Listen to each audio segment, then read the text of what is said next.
છત્તીસગઢ રાજ્યના હસદેવ ક્ષેત્રમાં કોલસાના ખનન માટે થઈ રહેલા જંગલના વિનાશને અટકાવી પર્યાવરણ, વન્યજીવ જૈવ વિવિધતાને થઈ રહેલા નુકસાન અને જંગલમાં વસતા આદિવાસીઓને વિસ્થાપનથી રક્ષણ કરવા બાબતે ભારતીય ટ્રાઇબલ ટાઇગર સેના દ્વારા આજરોજ રાષ્ટ્રપતિને સંબોધીને એક આવેદનપત્ર ઝઘડિયા મામલતદારને પાઠવ્યું છે। આવેદનપત્રમાં જણાવ્યું છે કે ગત તારીખ 21 ડિસેમ્બર 2023ના રોજ છત્તીસગઢના હસદેવ ક્ષેત્રમાં આવેલા આદિવાસી ગામોના સરપંચો તથા આદિવાસી યુવાનોને 500 જેટલા પોલીસ કર્મચારીઓ દ્વારા અટકાયત કરીને આશરે 30,000થી વધુ વૃક્ષો કાપી નાખીને પર્યાવરણ, વન્યજીવો, જૈવ વિવિધતા અને ત્યાં વસતા આદિવાસીઓ સાથે સાથે સમગ્ર દેશના લોકોને ખૂબ મોટા પાયે નુકસાન પહોંચાડવામાં આવ્યું છે।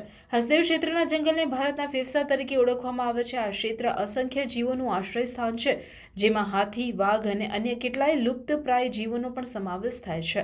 સાથે સાથે આ જંગલો આદિવાસીઓનું નિવાસસ્થાન છે, જેમનું જીવન સંપૂર્ણપણે જંગલ પર આધારિત છે।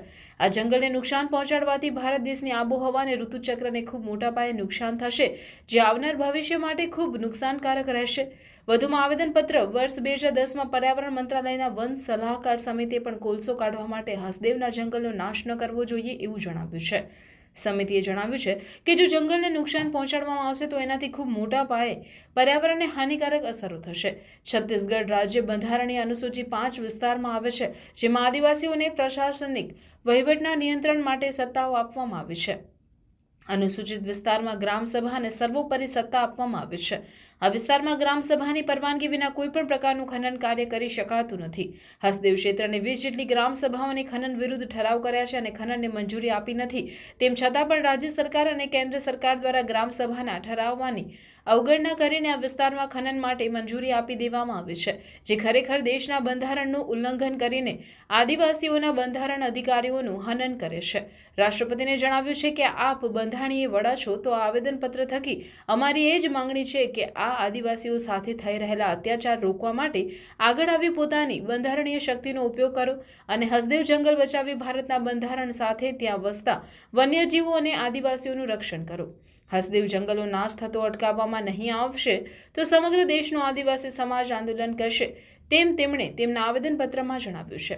આવેદનપત્રની નકલ રાજ્યપાલ છત્તીસગઢ, મુખ્યમંત્રી છત્તીસગઢ, અનુસૂચિત જનજાતિ આયોગ નવી દિલ્હી, પર્યાવરણ મંત્રાલય દિલ્હી, કેન્દ્રીય મંત્રી આદિજાતિ બાબતોનું મંત્રાલયને રવાના કરવામાં આવી છે। આ ઉત્તરાયણમાં સ્પેશિયલ કાઠિયાવાડી ઊંધિયું તથા રેગ્યુલર ઊંધિયાનો સ્વાદ માણવા અચૂક પધારો। બુકિંગ માટે સંપર્ક કરો। અને હા, સાથે સાથે ગરમા ગરમ ફાફડા જલેબી તો ખરા જ, તો ખાસ પધારો ઓમ ફરસાણ, તુલસીધામ શાક માર્કેટ પાસે, જાડેશ્વર રોડ, ભરૂચ।